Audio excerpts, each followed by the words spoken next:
Jake was an astronaut. He loved space. One day, he went on a mission to the moon. His spaceship was fast, and soon, he landed on the gray, dusty ground. He jumped high because there was no gravity. Jake looked around. The stars shined bright, and Earth looked small and blue. He was happy. But suddenly, his radio stopped working. He called his team, but no one answered. He was alone. Jake felt scared. He needed to fix his spaceship and go home. He checked the wires and buttons. Nothing worked.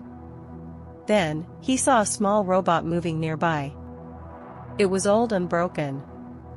Jake fixed it. The robot beeped and showed him a hidden power source. Jake used it to fix his spaceship.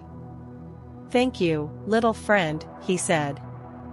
Jake got inside his spaceship.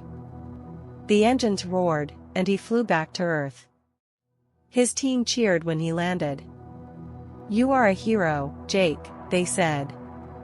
Jake smiled. He looked up at the stars. He knew space was dangerous, but he also knew he would go back one day.